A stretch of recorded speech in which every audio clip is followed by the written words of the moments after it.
இப்போ பார்த்தீங்களா ஒருத்தர், இவர் தான் எங்களோட மாஸ்டர். இவர் ஒர்க் அவுட் போடுறாரோ இல்லையோ எங்களை சிரிக்க வச்சுட்டே இருப்பார். வாங்க வீடியோக்குள்ளே போகலாம். So welcome back to day 2 of peak week. காலையில் ஒரு பிளாக் காஃபி குடிச்சிட்டு வண்டி எடுத்துகிட்டு ஜிம்முக்கு கிளம்பிட்டேன். என் ஜிம் நண்பர்கள் வர லேட் ஆகும். ஸோ அது வரைக்கும் ஃபாஸ்டட் கார்டியோ ஒரு 25 மினிட்ஸ் பண்ணிடுவேன். அப்புறம் இவங்க 2 பேரும் வந்த உடனே ஒர்க் அவுட்டை தவிர ஊரு கதையெல்லாம் பேசிட்டு நம்ம முட்டை நண்பருக்கு ஏதோ சாக்லேட் வேணும்னு கேட்டார்.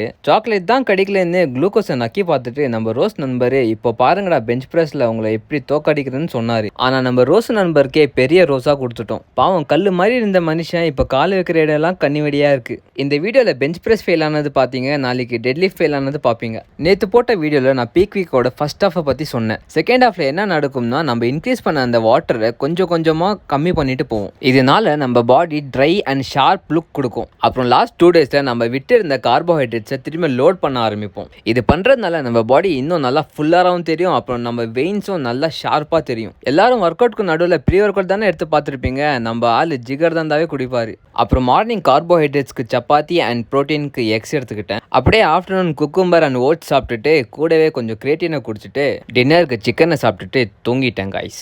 பாய்.